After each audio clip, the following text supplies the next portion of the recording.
In this lesson we're looking at solving trig equations that involve tan as our function. We'll begin by just having a quick review of all of our exact values.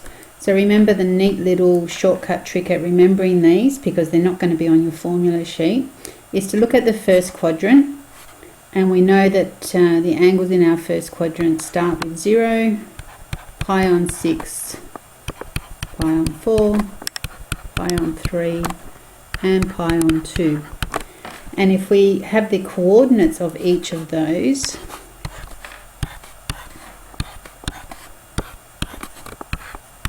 then we know from the unit circle that our coordinate for 0 is 1, 0, and our coordinate for 90 degrees, pi on 2, is 0, 1. And the other three angles of our exact values, if we put them all over 2,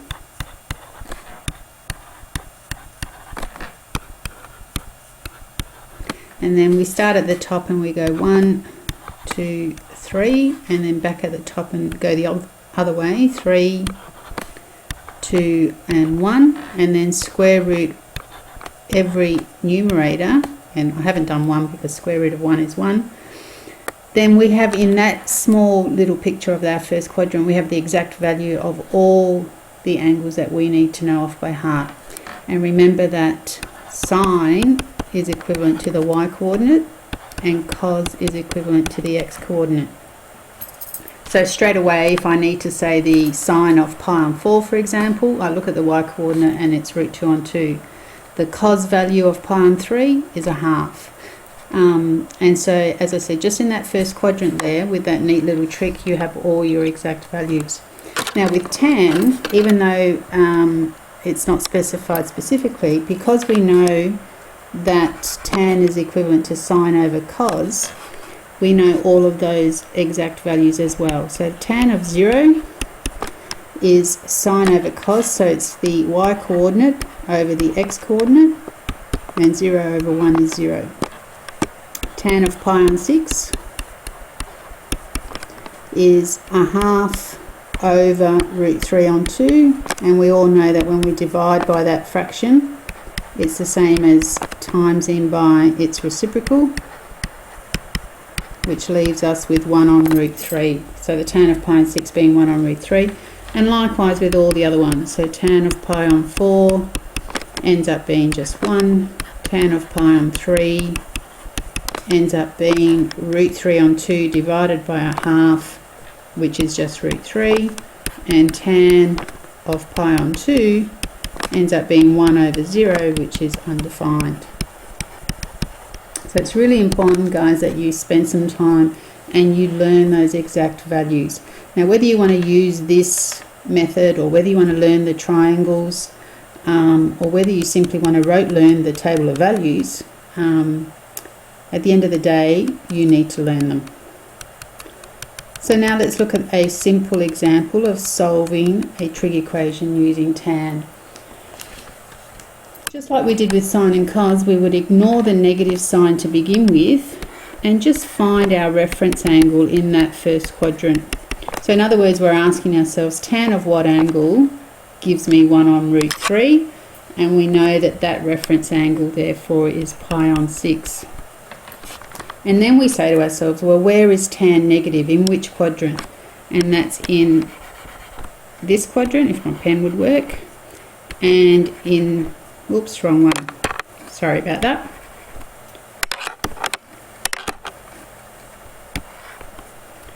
In the second quadrant and in the fourth quadrant.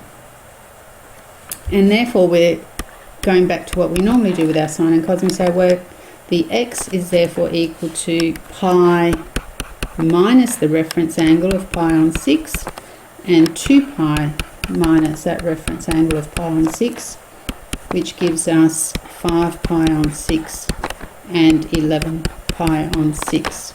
And double check the domain. Its x is between 0 and 2 pi, which is just one revolution of that unit circle. So it gives me just the two answers that we have there. The next example is a little bit more involved, and you should have, as I keep persisting in the classroom. My drawing skills aren't great, but a little alarm bell going off in your head, because in here we don't just have x, and the domain is referring to x, and so therefore we need to adjust the domain.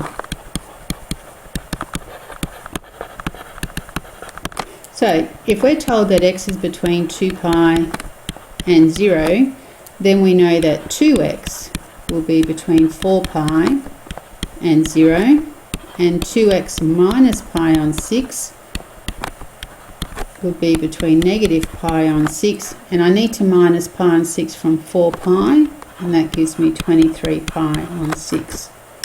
And then I proceed as I would normally do. My reference angle, I'm asking myself what angle, when I take the tan of it, gives me an answer of 1, and that is pi on 4.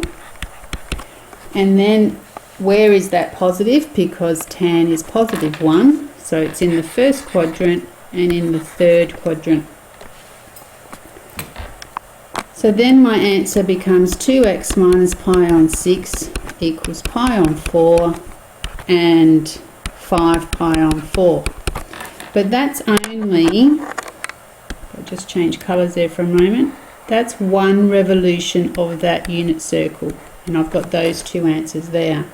But the domain here is telling me that I need to go to 23 pi on 6, so I need to go to almost 4 pi.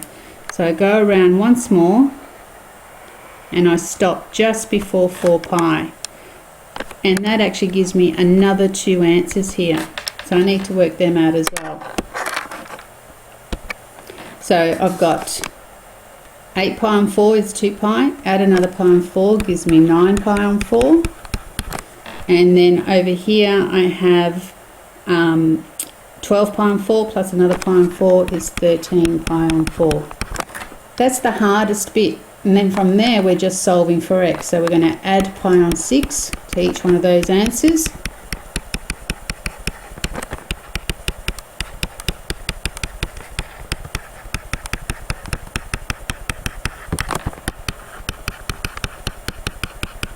You don't really need to write all that out, you can work it out hopefully in your head. Common denominator is 12, that gives me 5 pi on 12, 17 pi on 12, 29 pi on 12, and 41 pi on 12. Still got 2x here, so x therefore divide by 2 gives me 5 pi on 24, 17 pi on 24, 29 pi on 24, and 41 pi on 24. And I would always do a double check here when I finally get to my answers that the original domain was between 0 and 2 pi, and each one of these answers that I have for x should be between that domain of 0 and 2 pi. And this one over here is less than 2 pi because 2 pi would be 48 over 24. So tick, all done. One last example, a little bit different. This one, there is no tan in the question, but I need to work with this example and create a tan. Just like we would with any equation, if we do something to one side and the other side, then we're not changing the actual value of the equation. I know that tan is sine over cos. So if somehow I can create a sine over cos with this question, then I know that I can solve an equation with tan. Because I can't solve this at the moment because I don't have cos on its own and I don't have sine on its own. So we need to create a tan x.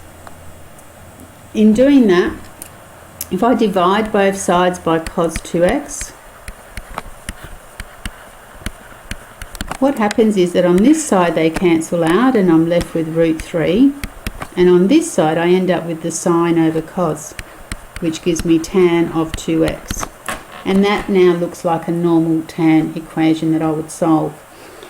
Just like the previous example, we're given the domain is between 2 pi and 0.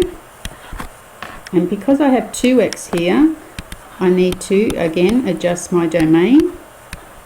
So I end up between 0 and 4 pi.